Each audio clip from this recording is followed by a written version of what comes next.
Hello everybody! We are still in the middle of the Star Trek September, and I'm happy to welcome NerfGunCharlie here, a veteran of Star Trek Armada, and I would say the current chief historian of Star Trek Armada mods. Hi there, how are you doing? I'm doing very well, sir. How are you? Not bad, a little bit on the tired side, but still excited to talk to you. You're doing some important work for the Armada community, and I can't wait to hear more about it. But first, tell me a little bit about yourself. Well, a lot of people will remember me as Warren G12 off of the old Armada Fleet Command forums. That's my original name that I had back in, I believe it was 2003, 2004 when I started on the forums. And that was when I was just literally someone who had just gotten the game, and I finally had a PC that worked, and I was just learning about modding. And within 2 years of that, I was on the Future Tense team. I had started off as a special weapon coder. That's kind of where my initial foray into modding began, combining various class labels and seeing what would work, what wouldn't work, what we could experiment with. And it just kind of grew from there, honestly, to what I've been doing over the last few years. And I've tried to keep as much as possible, just because, quite honestly, I believe it was 2013, there was a lot lost that thankfully we were able to find, we were able to get back, out there. But this has always been my favorite game. It always has, even though, what was it, Armada 2 came out, and then you've had Fleet Ops, and now you have projects for Sins and Stellaris that are phenomenal, absolutely phenomenal modifications for those games.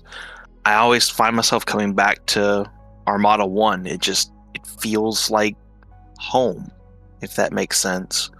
And when I came back in 23, I knew I wanted to finish up things that were sitting on the docket for a lot of us, and that's where, from what I'm seeing on the stream preview here, that's the first one was Future Tense, and it started with that particular mod project, and I haven't stopped since. Sometimes I think I'm a little crazy. We're all crazy after those amazing Star Trek games. Sadly, we don't have that many. Before we go directly into the modding subject, did you experience any other Star Trek games? Honestly, there was quite a few that I loved. Elite Force was always fun as a Doom clone.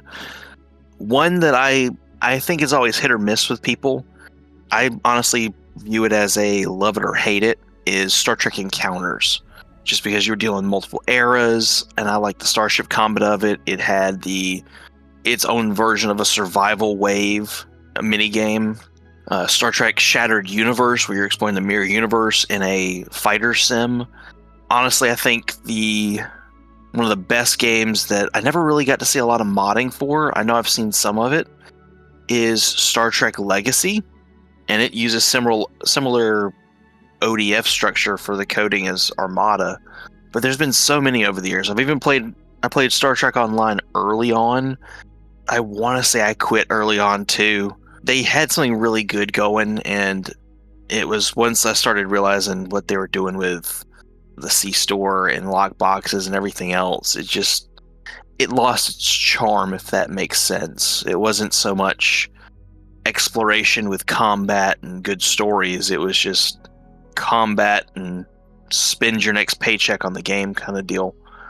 So it kind of lost its pizzazz there, but it's still a decent game. They have a lot of good models that come out, but if I'm really looking at my favorites, I'm looking at early PC or PlayStation 2 or early for a lot of my favorite Star Trek games.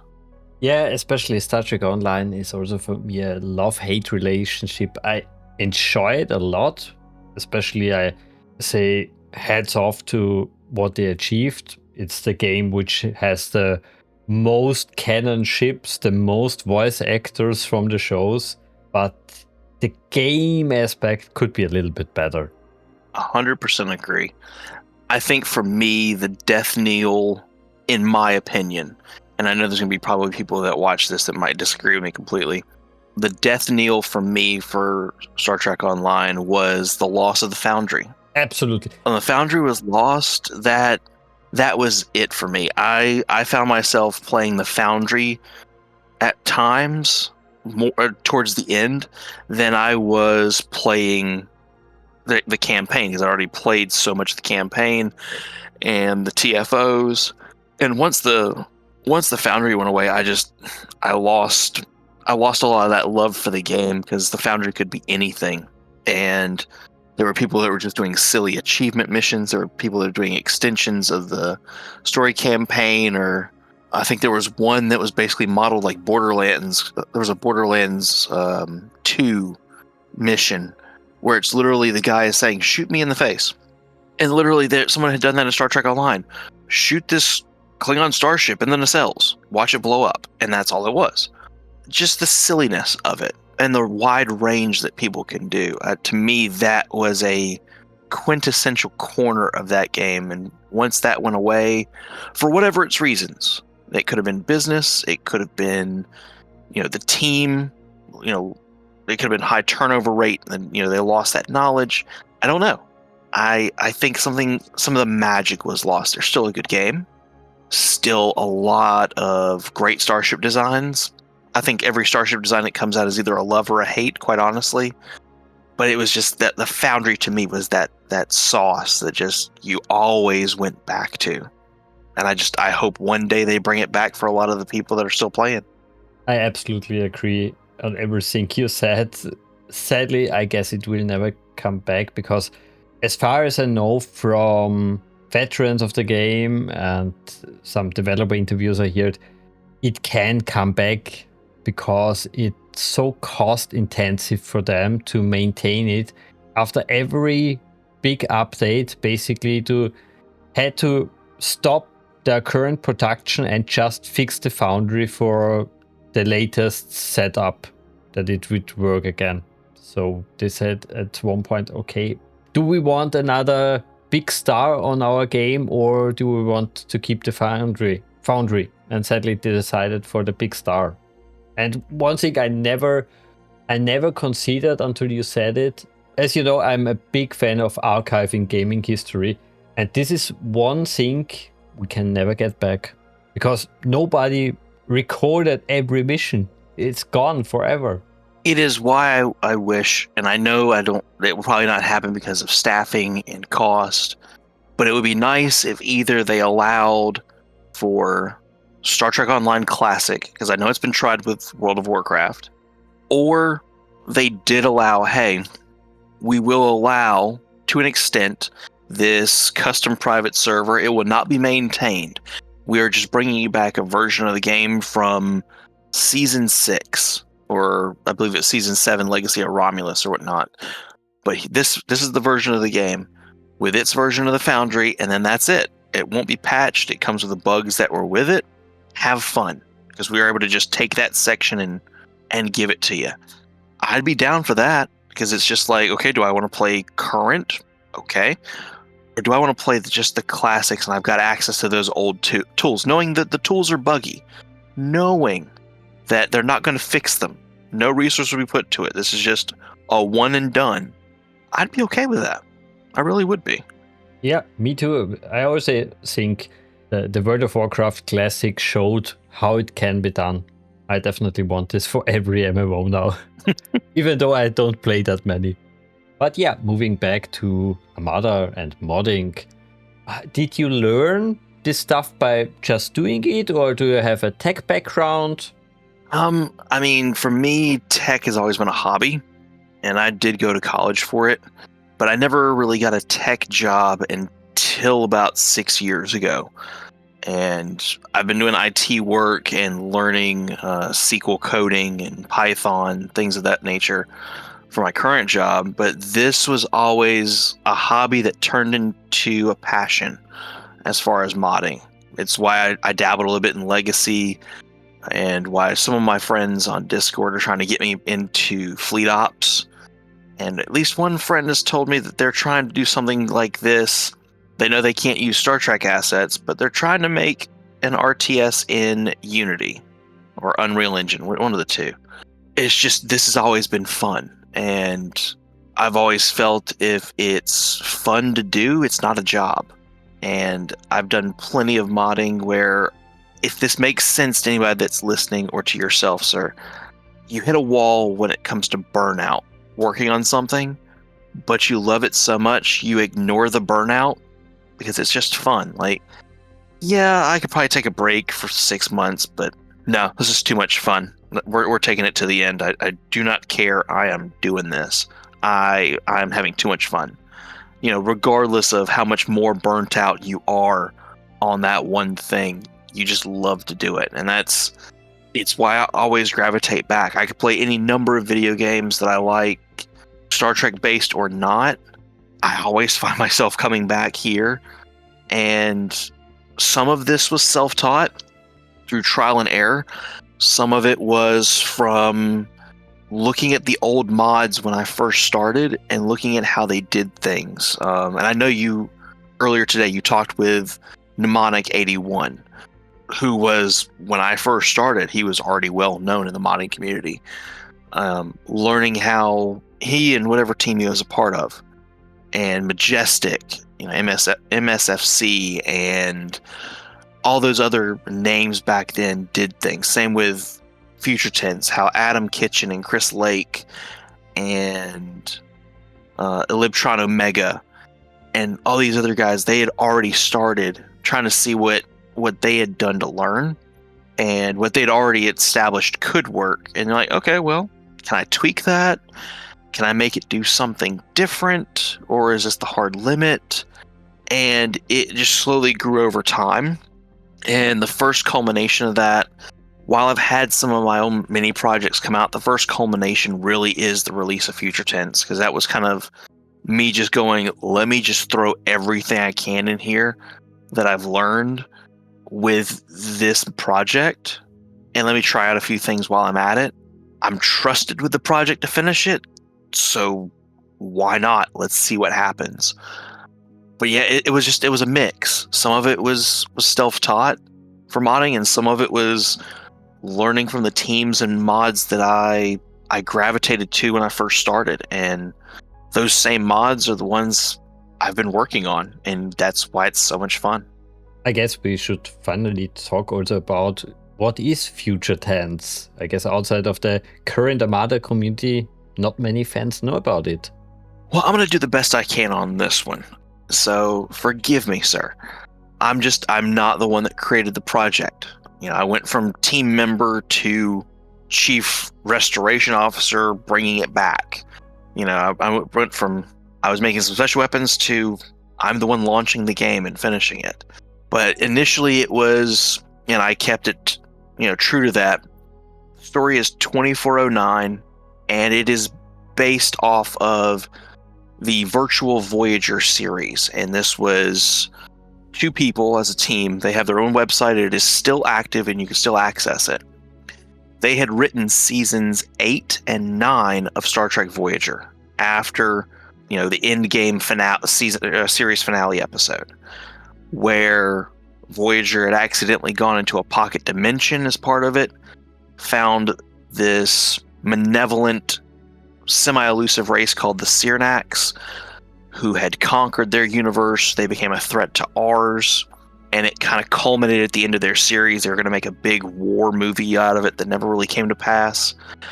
And that's kind of loosely what we're based on, is we're based on that 2-season novel, digital novel series in the year 2409, where the Federation, the Klingons, the Romulans, the Remans, the Borg are back, and all of our Alpha Quadrant, Beta Quadrant races are back at it again to some degree.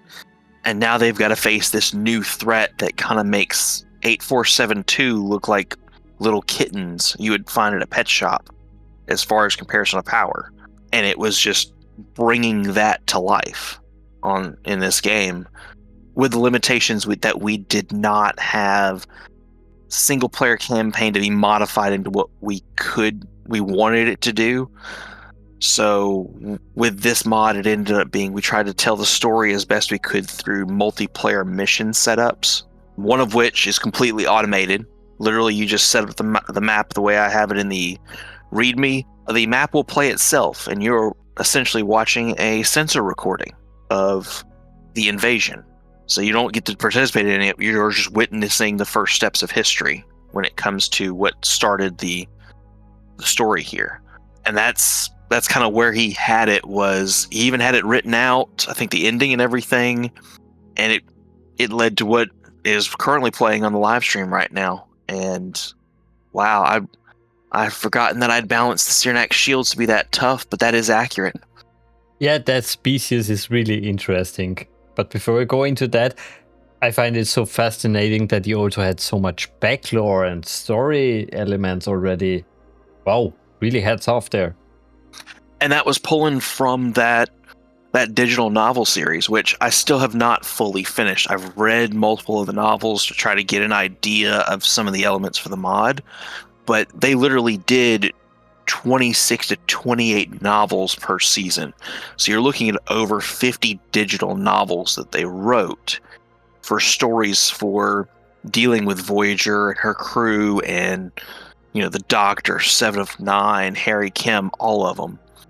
So they had written a very rich lore. They'd written out the Cyrax balancing, like, oh well, like this little ship that we're fighting right here on screen, a scout vessel can take out a Galaxy class just based on its level of weapons power and everything else. It could take out a Galaxy class, and it goes up from there.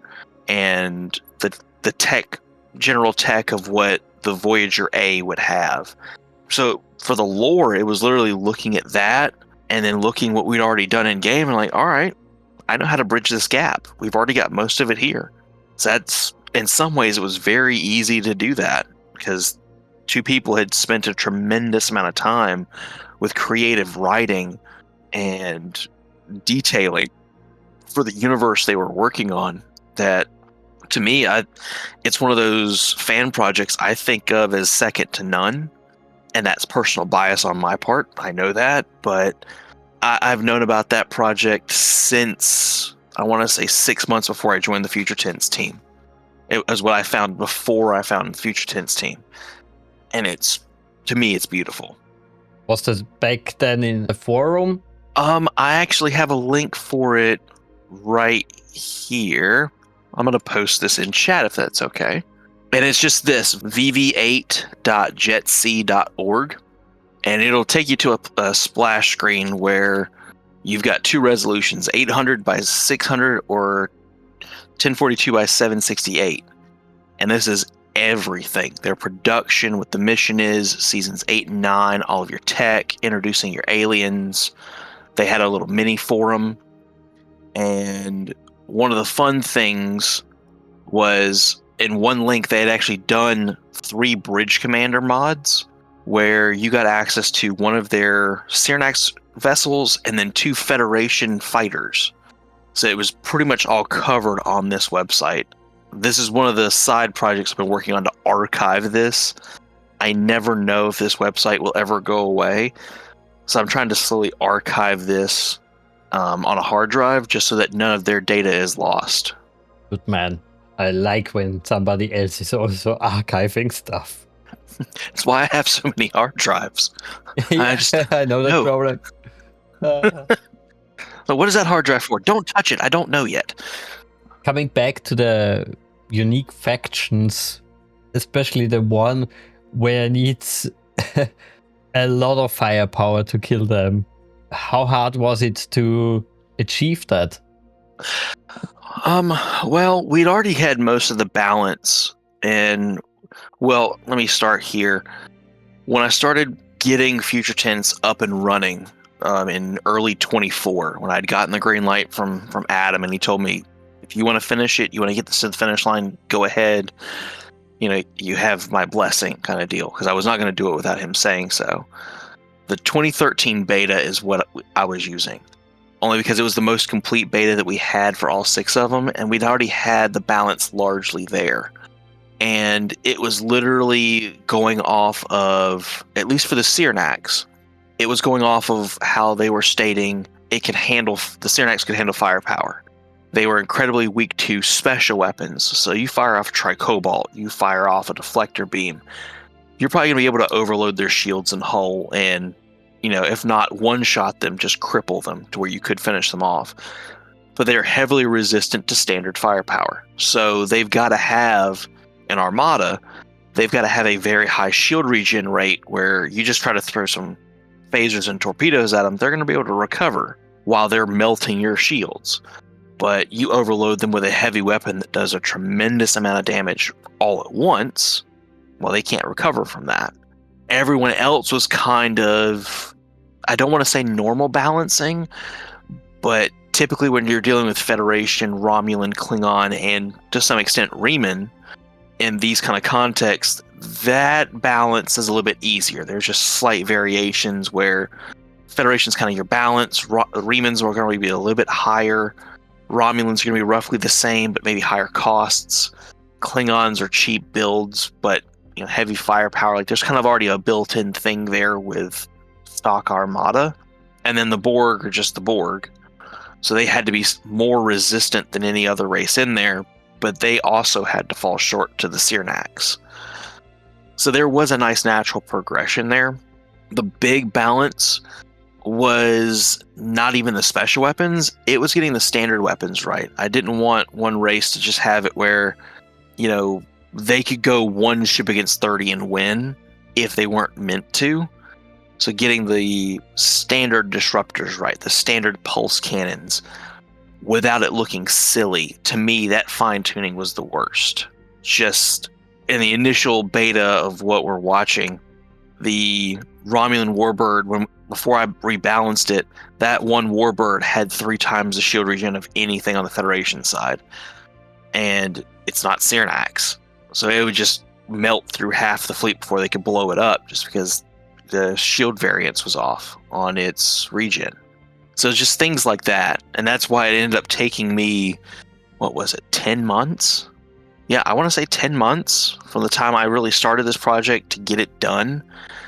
Just because I wanted to make for sure I could get the balance as good as possible. If you're doing a one-on-one fight, you're going to be sitting there for a while. Just because, ship-to-ship fights, evenly matched roughly in the show would take a while. You're doing fleet-to-fleet and you're just saturating one target, it's going to melt. So that was what took this project so long compared to some of my other ones I've been working on, just because I had to get this right. And that's partly because this was a passion project of something I'd been a part of that I wanted to finish for a friend. And I did not want it to go out with, I will say, with as few bugs as possible. And I wanted to make sure it fit his style, what he was going for, his vision, with, a little bit of my flair, sure. But that's why the balance was so important. That's why it took me so long. I guess another aspect which took you a long time is the amazing UI. I think it's the best looking AI in any Armada mod. Did an amazing job there.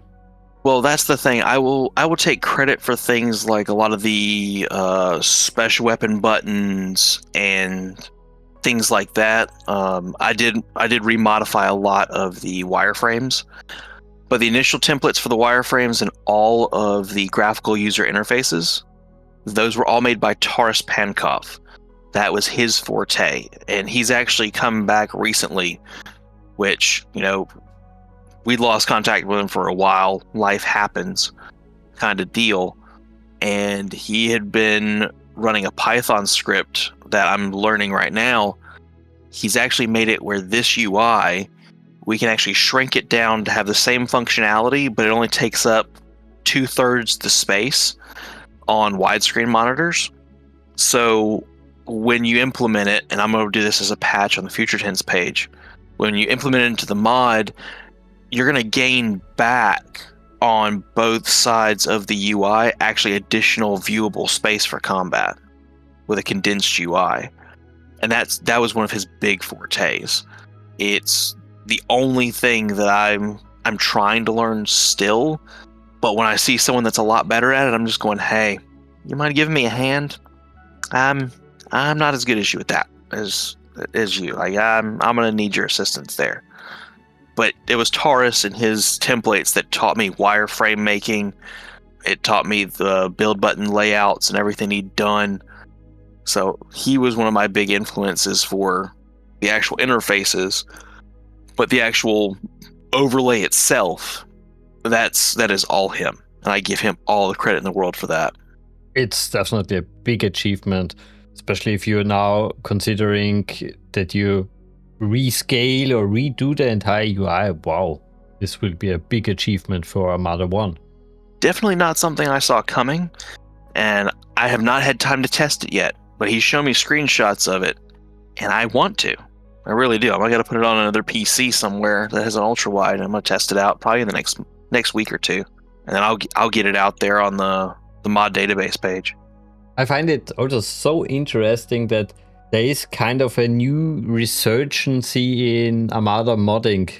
There's also one guy who is trying to basically redo the online play, the one network. It's interesting that there's a movement again.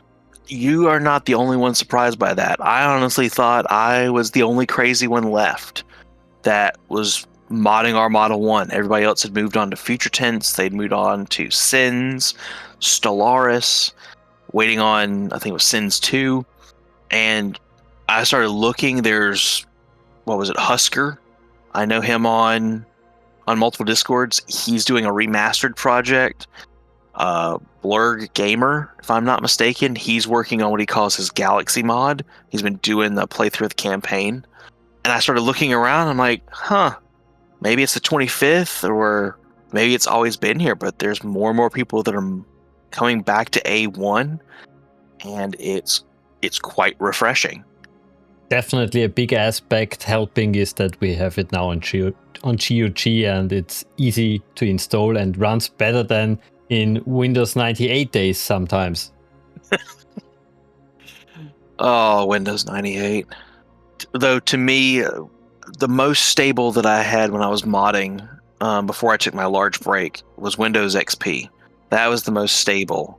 As soon as we went to Vista, that's more or less, Vista is what helped make me take my break from Armada modding, because it was less than ideal is the nice way to put it for our modding. A1, A2, Fleet Ops, any of that. And I'm trying to be very nice. I probably shouldn't be because it's Vista, but yeah. And I'm glad. The moment I saw that GOG was bringing back Armada 1 and 2, I leapt at it. I was like, I don't care if they charge box price for what it was in 2000 when it came out. I will pay box price. You're telling me you've got this where it's working on modern Windows 10 and 11? I'm sold. Let's go. And then the moment I found that, I can mod it like I used to, let's go. Let's do this. I am so glad that GOG has been doing this kind of things for multiple games. They did this with Bridge Commander, Elite Force, and there are other games they're trying to bring back and put on the GOG launcher. I'm waiting to see what they are willing to try to dig out of the archives for themselves. I really, really don't want to poo-poo on their work. They did an amazing job in the past already, but one thing I was disappointed that they didn't do anything for the other Star Trek games. Armada 1, they really improved. Especially the multiplayer is now working better than the XP era, I would say. It's more stable. Armada 2 finally works again. Especially now we have a widescreen mod. Really, really nice. But for Bridge Commander, they did nothing. For Elite Force, especially Elite Force, they should have done. There is a big security problem in the vanilla version, and it's not fixed. For that, you need a community patch again. I hope they will do more in the future. Oh, absolutely. I mean, they are the reason why I have some of the older ones that I never got to play when I was younger, like 25th Anniversary, and Star Trek Judgment Rights. There were a lot of those adventure style games. But yeah, I am hopeful at the very least. If they're willing to go through all of this to get them on here and optimize, they've already optimized some of them. I am hopeful that they're like, you know what? We can take some of these community patches. We can just put them into our version. We can just go ahead. We already know they work. They've already put them out there. Especially in some games they did that. For example, in Far Cry they use a community patch. They just credit that person in the patch file. Hey, this patch is created by so and so. Yeah, and that's all you have to do. That's all we ever really asked in any of these games that we've played for so long. It's just, hey, all you got to do is put my name here or put this person's name here, and then we don't care. Go ahead and use it to your heart's content. Put it on whatever website you want. Just make sure that the person that did the work gets the credit. It doesn't have to be bold letters. It's hidden away in this README on page 47, but it's written on page 47. That's all anybody, from myself, from you to Mnemonic81 to anybody in these communities. I did that. As long as I'm, yes, that person did it. It's not necessarily about being able to hype it, hype the work and, getting paid or anything for it in these communities. We know we never will, but just if you can make the game better, go ahead and just put it in there. So I'm hoping GOG does that 100%. Another aspect you definitely, where you were very creative, was the ship design. Where was your inspiration? Where did you get it? For Future Tense? Yeah. That was all Adam. That was all Adam and the team that came before me. That's why I say I give credit where credit was due.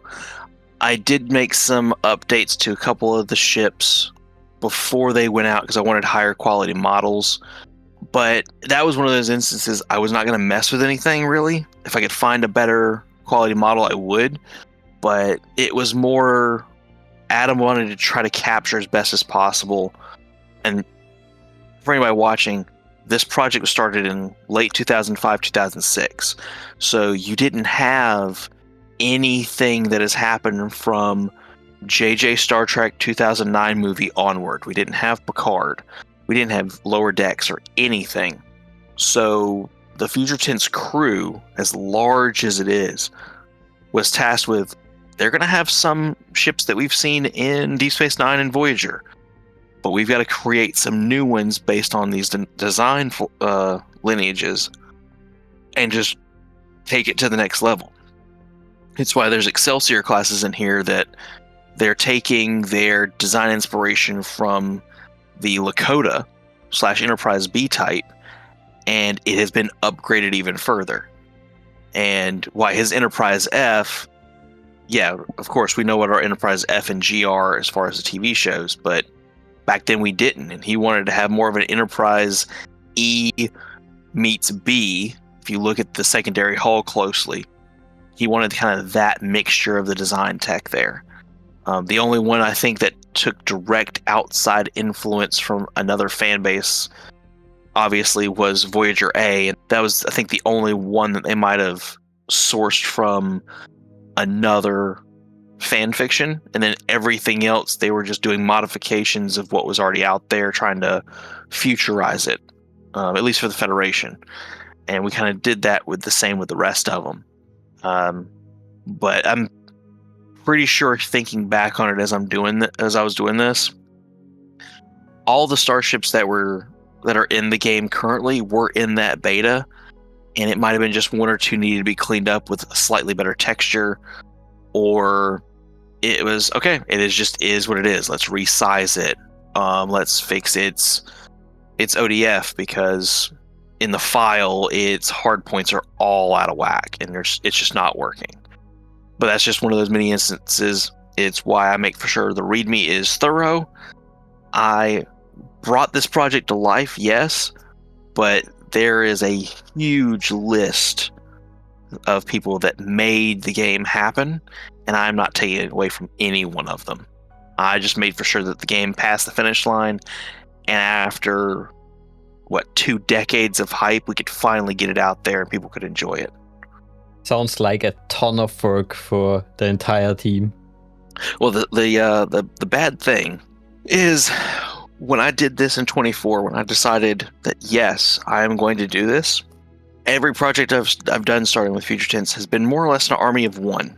I am working on whatever I have and whatever is already there. So when I started with the 2013 beta, pretty much everyone else that's worked on it was either not around or I mean, just like me, they've grown up, they've got new responsibilities, and more often than not, it was just okay. Well, I'm working on this for 4 hours tonight by myself, which there's no big deal with that, but it's why once again I say the credits page.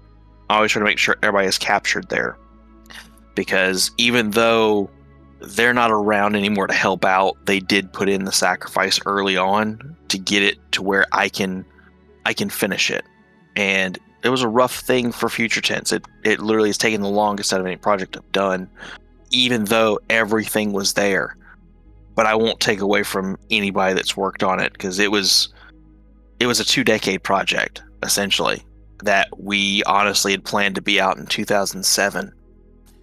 And then be moving on to its sequel by late 07, be done with it in 08. Like, we were supposed to have 3 projects total done in the Fleet Ops, or Future Tense vein. Yeah, it's why it took so long. If I would have had the full team back in action, we probably could have gotten Future Tense done in 2-3 months, and it would have been done. It would have been released this time last year. That's been the only. I'm not even going to call it a headache. But that's been the only hindrance with modding in 2025 is I have a lot of the knowledge of how to get these mods up and running, clean them up, make them look better while still honoring the original mod. Or if I'm working on something that is just mine, I know what to do, but it's just me. Just because most of my friends, they are near and dear to me, but they've got kids, they've got lives, they've got jobs, and I mean, don't we all at this point? We started this, we were teenagers, and now not so much. So I guess the only time consuming thing is, depending on what you're working on, you might be the only one working on it now, unless we can have a massive Armada Resurgence, which I would love. Oh yes, that would be great. But in general, hats off that you are doing all this work, and especially for me, the archiving, it's so good that I'm not alone anymore. I know we had mod database and Armada fleet command, but to be honest, I never felt from anybody a real passion to archive stuff. And from you, I feel that, and thanks again for that. Well, and the archiving was... Initially, it was me just saving my favorites over the years, and some of which I've lost. And I was like, I'm not losing a copy of this. I just, I might walk away and never come back, and come back 20 years later and I've lost it. But the real need for archiving was after I started getting in Future Tense, I went back to the forums, and I started looking at the website, and I was like, there was a lot more here for A1. And I mean a lot more. Like, we had 300-400 mods that were considered add-ons or total conversions. I mean, the list was insane, and all those went from it's all right to wow, this is amazing, and they weren't there anymore. And it came up as the discussion with the current admin of AFC right now, because Mr. AFC himself, he stepped away in 2013, and he handed over hosting to the site to Thunderchero, who is still there to this day. And thankfully, he had done a data dump of that website before it got, the host migration, where he saved 10 gigs worth of data that he could no longer host. He'd saved it on a hard drive. And in that was like 95% of what had been lost for Armada 1, that before I'd gotten that, you couldn't find it on Armada Fleet Command, on Armada files, file front, game front, whatever you want to call it now. This stuff was nowhere. And that was including, there was a section exclusively for 3ds Max models, where people were just making 3ds Max models and releasing the model and the texture out in that format for various genres, various races in Star Trek, Star Wars, Stargate, even Andromeda Ascendant. Once I got that, and he sent me the one for A2, which had less things that had been lost, I was like, nope, I gotta start saving stuff. It's what's led to the repository that I put up on Mod Database, just so it's saved somewhere. And for as many people that want to go to that, download their own local copies, I encourage that, because the more things are backed up, the less likely it'll get lost. That was the whole purpose of that. That is 8 gigs worth of A1 and A2 modding across a community that has largely outgrown it. You know, that people have grown up, moved on with their lives. Some of them are no longer with us. And that is now no longer lost on just someone's hard drive in a garage. It's back out there. And that's been kind of my purpose with some of my newer projects, is if the original version is no longer out there, when I remaster it, the original version also gets uploaded. So you get to enjoy both of them. Just because you're not going to like everything that everyone's made out there, but there's a lot of hidden gems that were made in 2000, 2001, 2002 that were just lost and nobody could play. And that's kind of sparked like, okay, I'm backing everything up, but then I'm also making for sure it's uploaded, because we're not going to deal with that again. And that's almost been an OCD thing for me to some degree, where now I'm going, well, do I really have everything? Is there something I'm missing here? And it's led to a few sleepless nights where I'm hunting through like 6 or 7 hard drives to make sure I've uploaded everything, which I think you understand. You get in that little state where you're just like, nope, I'm missing something. Oh, there it is. Upload it now. Yeah, and then you are going, like you mentioned, the extra mile and remaster that stuff. Like, I think one of your latest videos talks about the Millenium Project. I love that this is getting some attention again. Well, I thought I was crazy. Because what is it this year? February we released Future Tense. And then my first remaster project was Orb of Time, and that's a mod that probably most people haven't heard of, but that was done in late 2000. So within a year of the game being officially released to the public from Activision, they had done this project. It was clunky, but I loved it because it was the first major mod, so I had to remaster that, get the original out. Then it was Fleet Command, made by AFC himself. That was in an unfinished state. Nope, got to get that out, get his unfinished version out. And then I'm starting to look at other things, and I'm like, you know what? Arguably the best mod when Armada 1 was in its prime was Millenium Project. Modern mods that I'm working on, that a few other people are working on, might disagree with that statement now because of what we have access to. But back then, you know, Millenium Project to me was a standard bearer just because of what they had done. I mean, everybody has fond memories of Millenium Project. But I loaded it up and I was just like, you know what? We can do better. We can get some better weapon textures in here, better models. You know, our modern PCs can handle more on here. And that's where I was like, okay, I've got to start expanding the remaster database. And as of tonight, before I go to bed, and I know I released that video this morning, I'll have the project 25% complete, roughly. The entire Federation race has been updated. It was largely getting the new UI in, the new wireframes, build buttons, command buttons, things of that nature. I had to redo one ship because it was kind of messed up when you look at it in Storm and Milkshape. And I had to redo McKinley Station. I was talking about that in my video.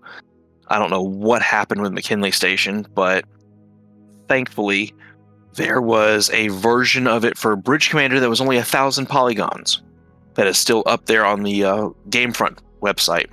So I just converted that this morning, hard pointed it. I'm going to test that, and then if it tests fine, Federation has been remastered. Most of their models were actually really good, and I really don't have to touch them.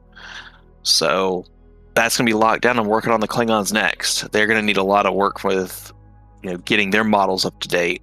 And it's just, at least Millenium Project, it's not rebalancing what they have. It is just making it look nicer. Like, if I'm not mistaken, currently on the screen right now, you have Millenium Project, one of the games that you were live streaming, playing the mod. And it's a good looking mod, but we can do better.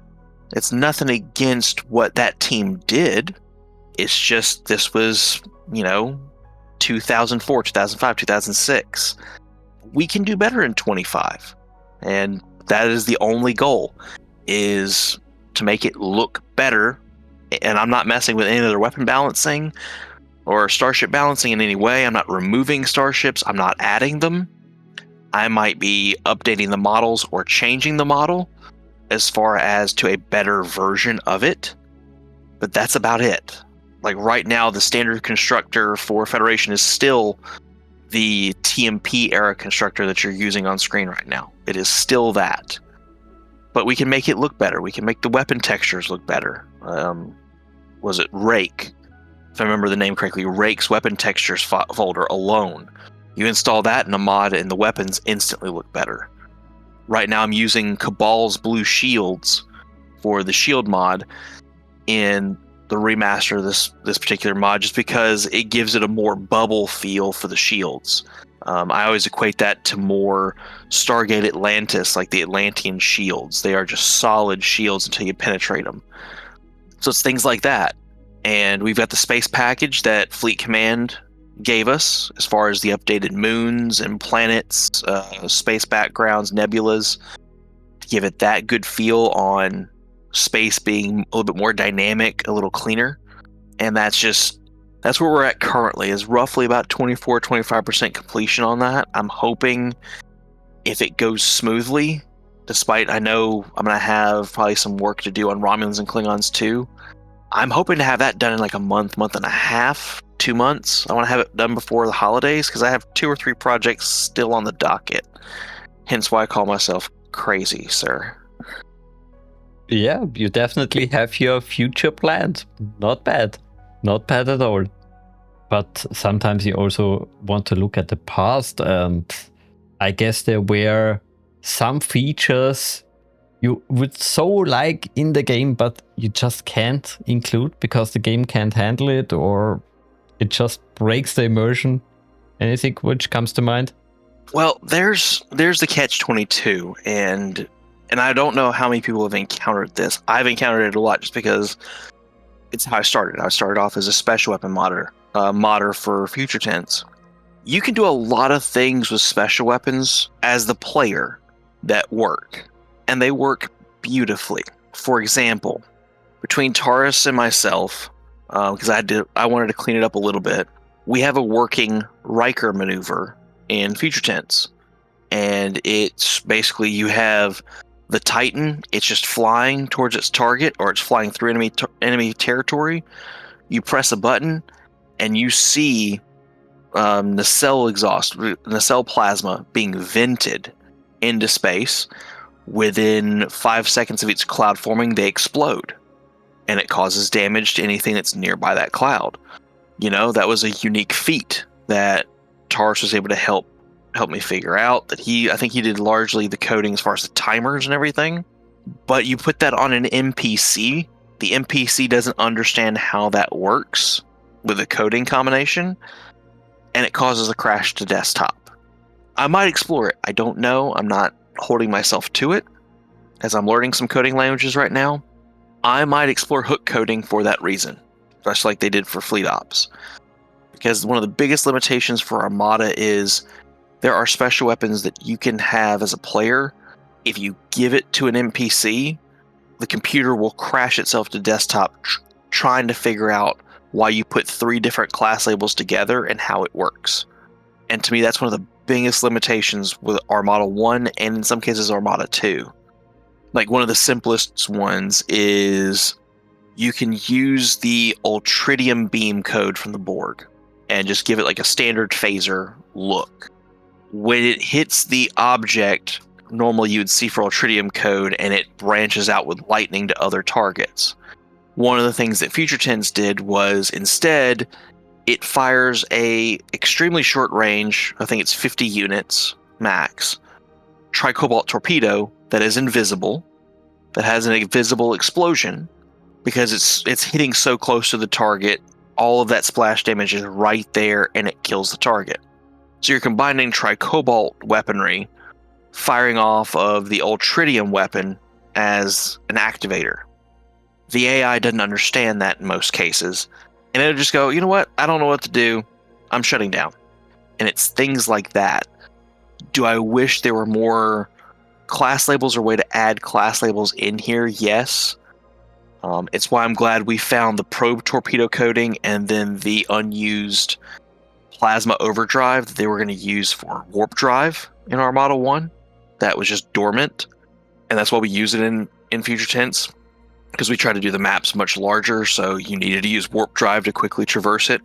So it would just be adding in things so we could do unique things with some of the specials, having more robust AI, and then, quite honestly, this is the one thing I theorized I could do, and I might be able to pull it off a tiny bit, but not in probably the most elegant way that I would want. I would love to be able to steal from Star Trek Online, of all games, their chance on hit abilities and put them into a game like Armada or Fleet Ops, where, it's a 5% chance on a phaser hit that they lose 20% of their special weapons, or true Dominion Polaron beam weapons, 20% chance a Dominion ship hits you with a Polaron beam and a random subsystem goes down for a few seconds, or you lose some crew because it's a hull hit. Things like that I would love to see in a game like this. And I know that's wishful thinking. It was just, there was a lot of things that we could do that we didn't know we could with it, but then they're just hard caps where, man, I wish I could just dig in the EXE and change some things.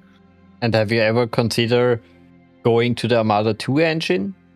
Yeah, I have two friends of mine, one who is exceptionally adamant. He goes by Captain Ben Cisco on our Discord. He is a huge Fleet Ops modder. He's currently been working on a motion picture era mod, and he would love for me to start moving into Fleet Ops for some of my next projects after I'm done with some of my restorations, where it's like, all right, well, you have a much better options here. Let's see what we can do. And I'm like, yeah, I love my Fleet Ops, but just I got one more thing I got to do. It always ends up being that. And it's not really procrastination. It's more deflecting it because, well, I just found something else that I need to work on for Armada 1. But eventually, yes, I do think I'm going to go through the mods that I want to upgrade, remaster, whatever I want to do, even if I want to build them from scratch. And then it's going to be like, well, unless I'm working with someone else on their project, which I'm happy to do, it looks like I'm moving to Fleet Ops.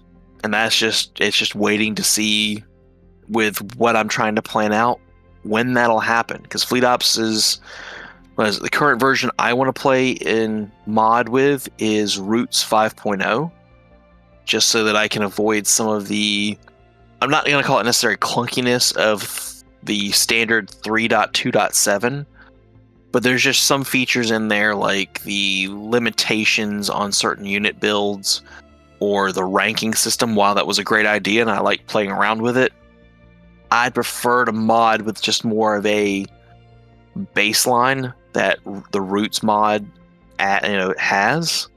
So I'm probably just going to use that and just build from there. And I'm not going to say I started my first project in Fleet Ops. I'm going to say that I've got one ship in Fleet Ops and it's kind of sitting there waiting for me to come back.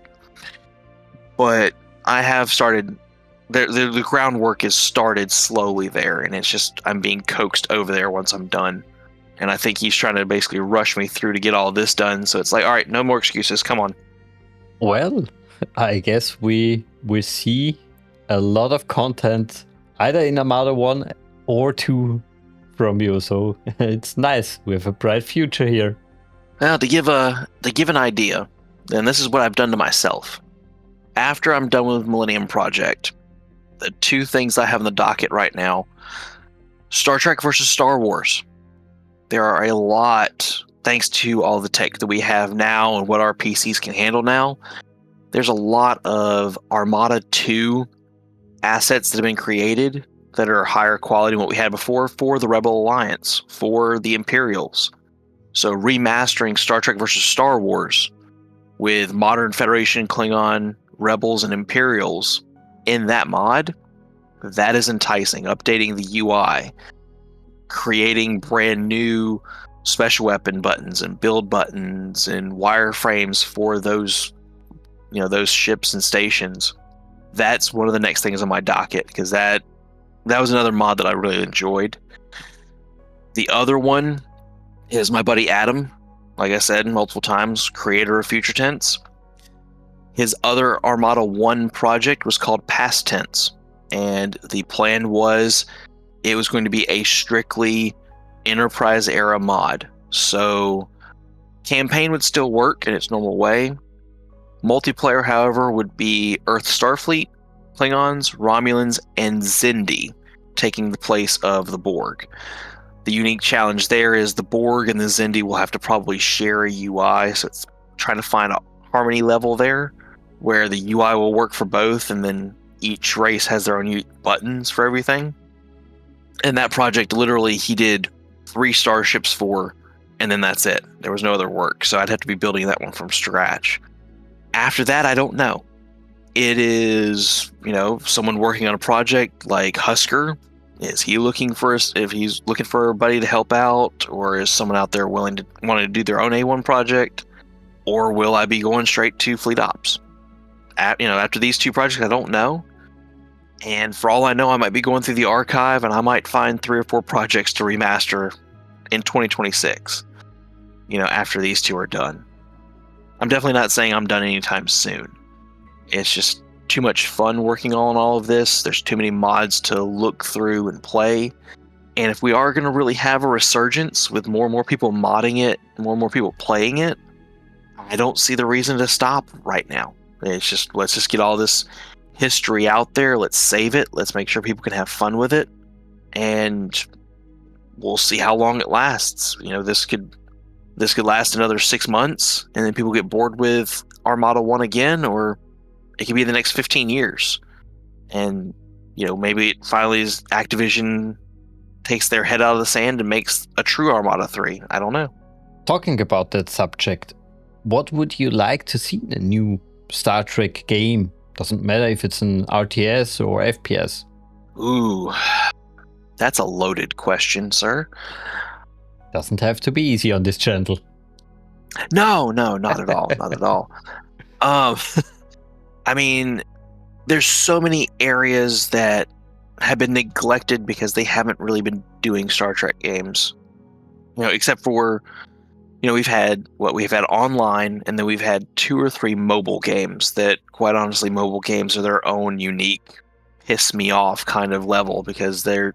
Yeah, it's a special circle from hell. Yeah, that is the nice way of putting it. I really would love to see a modern shooter, first-person shooter. I mean, they've already proven back in the day, you can copy the Doom-style engine, and there's Elite Force, and it worked.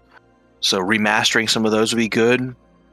And quite honestly, and I know it's a stretch for Star Trek. I'll be the first to admit it's a stretch for Star Trek, but having something like Doom 2016, rip and tear until it is done, but it's based in the Star Trek universe, you're a pissed off Klingon or something, and you are going through ripping through the Borg, and like you're ripping their arms off and beating them to death with their own arms kind of deal, like you would see in Doom 2016.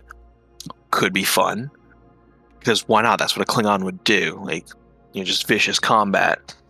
But other starship combat simulators, like, I get Star Trek Online is out there, but Bridge Commander was something that was great. Starfleet Command was great. I got Starfleet Command 3 off of GOG. Or, it doesn't even have to be space RTS. It could be another ground RTS similar to Star Trek Away Team, where you're managing ground units in the Dominion War. Now, I don't know the possibilities there.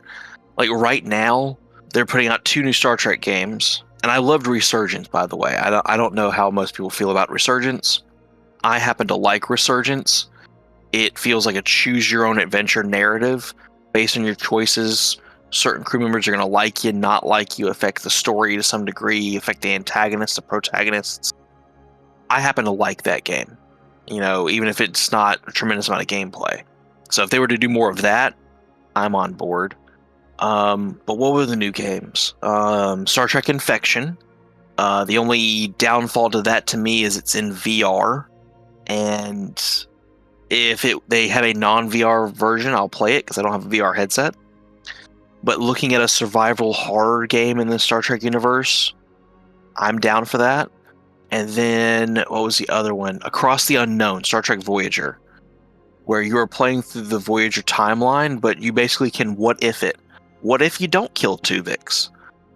What if you avoid Species 8472? And I'm down for that too. What if alternate universes are fascinating.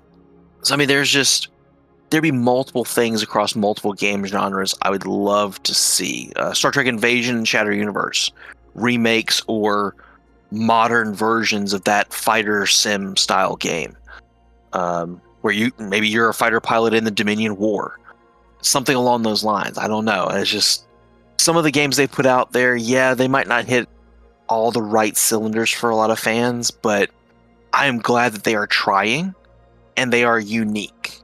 Even if some of them have flopped, like Star Trek Infinite was interesting, their only flaw was licensing.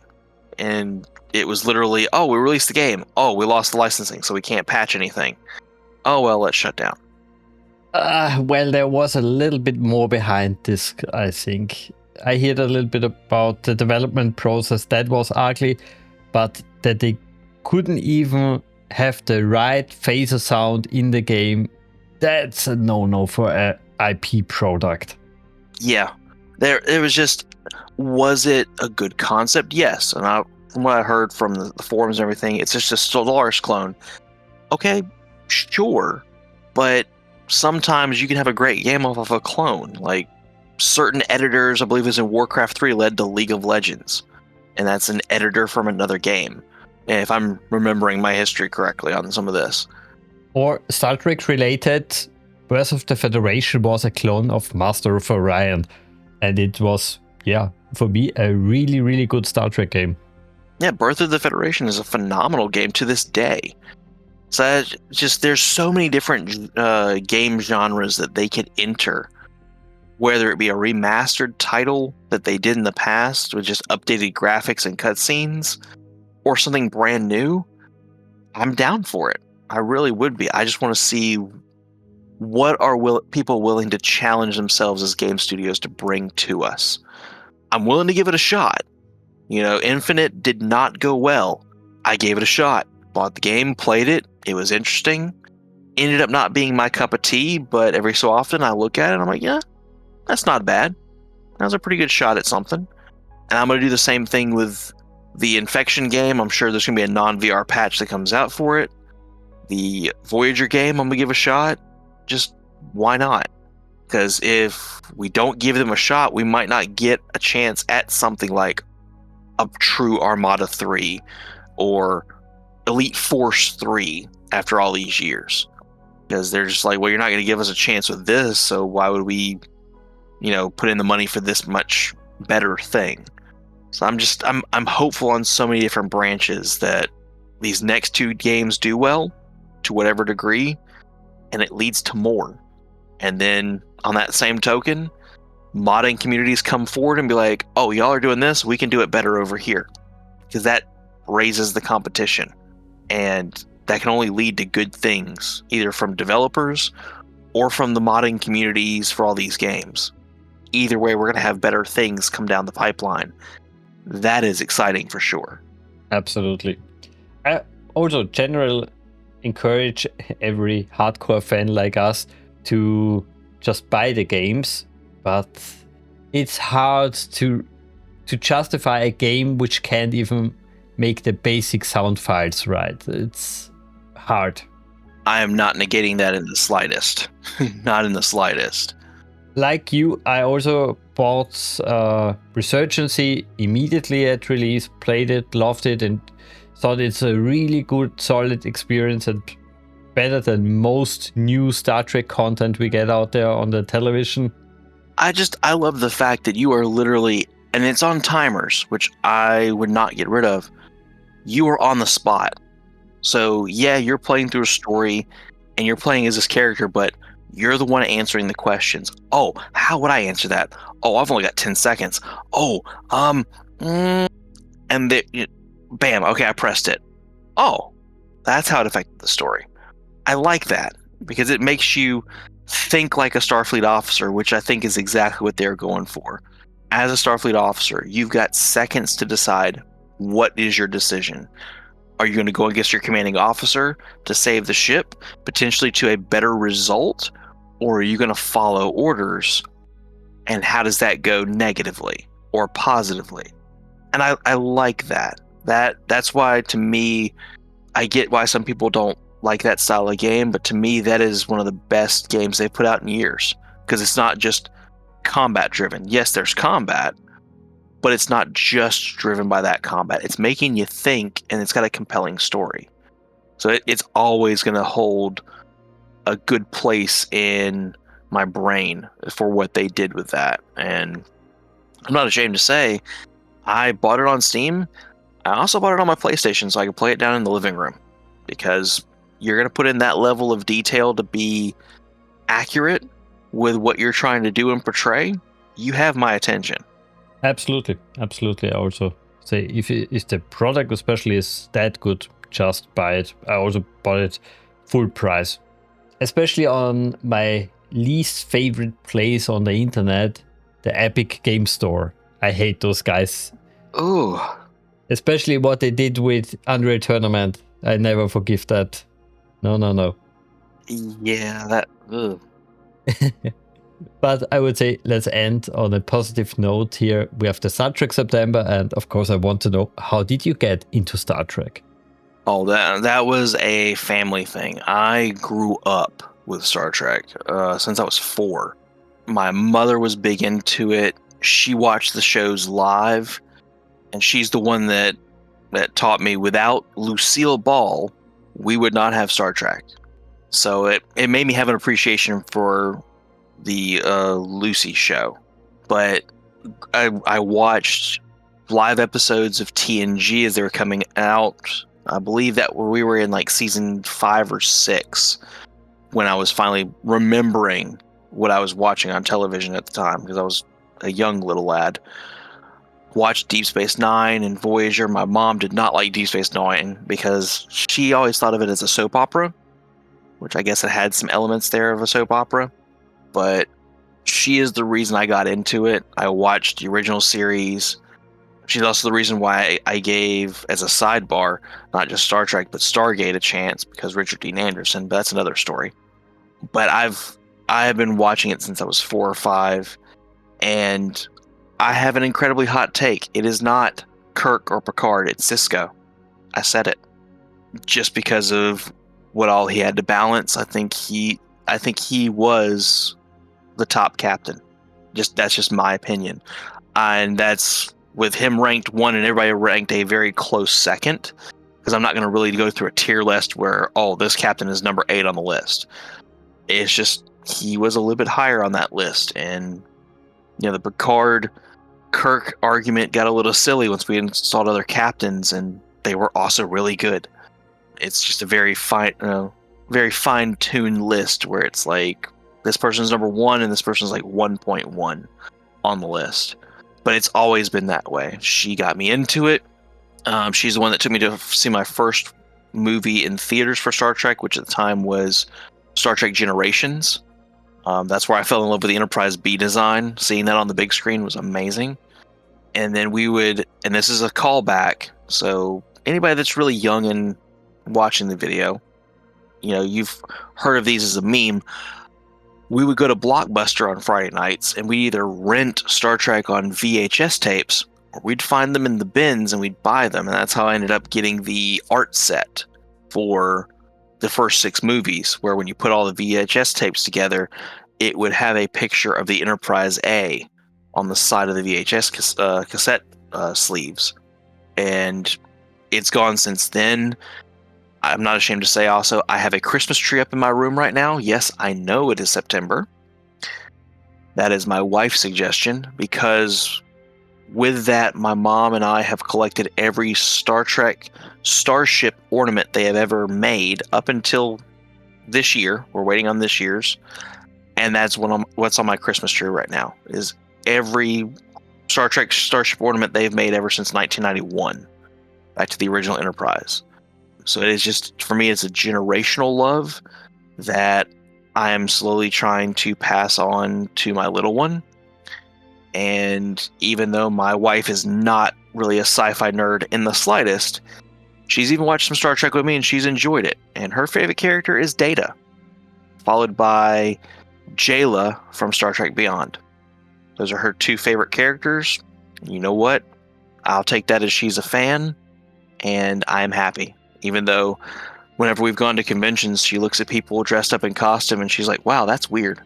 And I'm like, yeah, I could explain that to you from this episode, but you wouldn't appreciate it as much as me. I will always give a Star Trek series a chance, even if I end up not liking it. There's been a couple that recently I'm just like, I'm sorry, it just doesn't fit what I think, to me, what speaks to me is Star Trek. But you know what? I'll give it a shot. And then there's been some I'm just like, oh, this is amazing. Which, of all of them, the new ones, the one that surprised me the most is Lower Decks.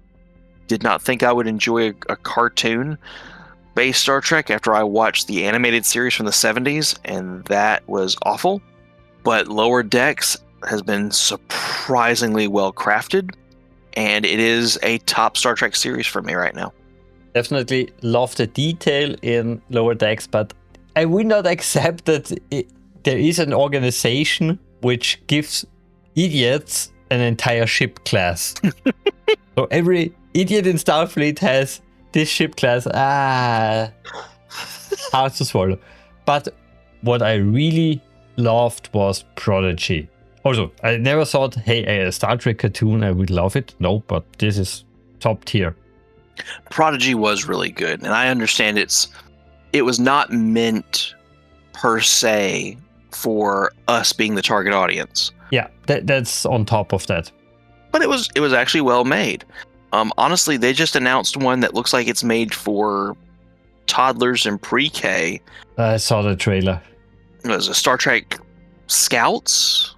I want to say its name is. I just saw that this evening, and it looks like it's 3 kids and their Star Trek-esque pets. It looked like one was a Klingon turtle or something. I don't know. I can't remember. And they are playing Star Trek in their treehouse or something. I've really got to watch this trailer again. And then they end up firing like spoons at meatball asteroids, and like I said, definitely not me as a target audience for sure. But I will give them credit for trying something where it's just like, you know what? Star Trek is something that should be generational, and let's try having multiple things out there to get multiple age groups involved. I just looked at it and went, cringe. Just for me. I don't think I'll be able to watch it unless my daughter comes across it and she's just like, I like this. I'll go, okay, we will watch it. I just thought the entire time, oh my god, this is Paw Patrol in space, and I can't stand Paw Patrol. Yeah, that's in our household right now. Yeah, we have it too. Yeah, that's what it screamed to me. Yeah, we're both in trouble. We are both in trouble with that. And another thing you mentioned, I also think it's for me so important that Star Trek is for the family. And I really hate what they did in Picard, making it that dark that I can't show it to my daughter. And even worse, what they did in Strange New Worlds. Let's make a fairy tale episode, which is beautiful for children, and the exact next episode is a ripoff of Alien, which I can never show a 6-year-old child. No, no, no. Why are you doing this? Or let's us forget, because I got like I said, my wife watched Beyond, and she's watched the JJ movies. She likes them. She's watched seasons 1 and 2 of Discovery with me, every single episode. Most Star Trek she's ever watched with me, and she liked it. I had my problems with it, but there were certain things with Discovery I can't forgive them for. One of them is an R scene, and I think you know what I'm talking about, with the Klingon lady and the guy. Lots of flashing lights and nudity. I can't, most of that series, yeah, like seasons 1 and 2, Lorca and Pike and Red Angel, like it was pretty decent, but I would have to popcorn pick and choose which which probably 3 episodes out of all of that, I could actually have, a young kid or young adult watch, because most of them I'm just going, so there's 1 or 2 of them I felt uncomfortable watching. I'm just like, should this be even rated PG or PG-13? This should be rated R or higher. I'm going to throw my viewpoint out there just because when it comes to Star Trek for me, and I think some of the modern studios have lost this concept. They've always thought it's like, oh, well, you're following the main character, and we've got to follow this character instead, or we've got to do this over here. And it's always been about the ensemble cast and how do they come together. Yes, the captain will always be the main focal point for a lot of the episodes, but it's how the cast comes together. And yeah, there's going to be some clunky episodes, there's going to be some horror episodes, there's going to be some combat, but it's how they all come out of it together, or in some rare cases, like Tasha Yar, Jadzia Dax, not so much. And you can have these clunky episodes where like your main character for the whole episode is Odo and Quark stuck on a planet. Everybody else is supporting actors because it's these two. Or you have an entire episode for Data and Data's Day. And I think that has been lost on a lot of the modern Trek. It's not that like, oh, well, your main character's fine, but I should be invested in every character. And it doesn't have to always be dark and foreboding. Just because there should be a lot of hope in this universe. That's what Gene Roddenberry wanted, was more hope. And to me, there's always been like those little hit and miss plays there. There have been some series like Lower Decks. Yeah, Lower Decks, it's a bunch of, rejects on a starship. But they were able to capture that. Same with Prodigy. They were able to largely capture, that feeling. That ensemble feeling. That most of the live action has been failing to do. And then there's just episodes I couldn't recommend other people watching because I feel uncomfortable watching them myself. I can't watch this. And I shouldn't have to say that for, of all things, Star Trek. It shouldn't be one of those things. I can't watch that. That makes me feel dirty watching that. That feels more like a Law and Order SVU episode. Or, Criminal Intent episode or something like that. Or, as you said, an Aliens clone. Well, I'm not wanting to watch Aliens right now. I want to watch Star Trek. So it's just, I don't know. That is my vent. I've aired my piece. I could also rant much, much longer, but I definitely think we are on the same page here. So I would say this is the part of the video where I open the mic to you. Is there anything you would like to add? Anything we missed? Honestly, no. I'm just heavily appreciative that I have people that are, following the channel, that are loving the content that I'm doing. People have been downloading the work and enjoying the mods, and that I'm still a part of a community that's lively across multiple Discords. That it's like, hey, what are you working on? Or you want some help? Oh, let's chat about this episode while we're at it, or let's, how's your day going? I'm glad that while we have lost, we've lost people along the way, and those old communities are probably gone in those old chat rooms. We've been able to salvage that, and I am grateful every day. It's just seeing that people are enjoying what I'm doing. There's been some positive criticism I've been able to take, and I'm looking forward to what the future holds on multiple fronts. And I mean, heck, I can't wait after this. I can't wait to turn on the Mnemonic 81 interview, because I want to see how that went. Because, I'm just, as you said, I'm just a chief Restorian. He's a legend to this community. I want to see what he has to say and what he's been up to, because that dude could cook. He was good. And knowing what he's probably doing now, he is still good. I'm not knocking him in the slightest. He is probably working on top secret projects that I would only dream of. But that's the beauty of this, this community. You never know.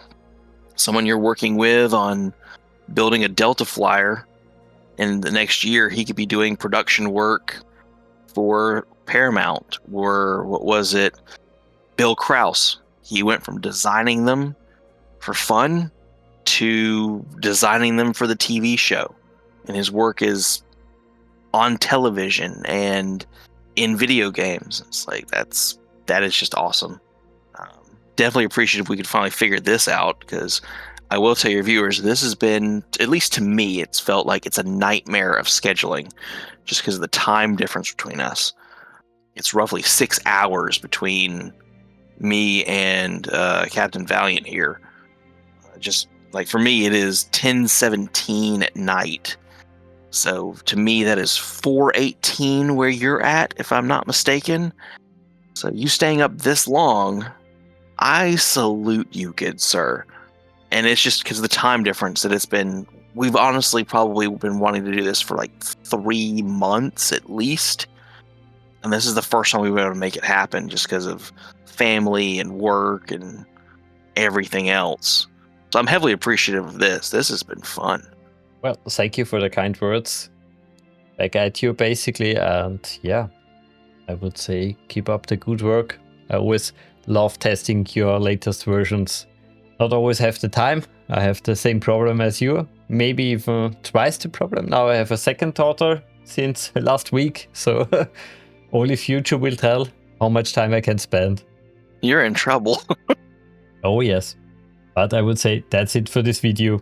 Leave us a comment. Tell us what you think about the game. And of course, play the game. Until next time. Bye bye.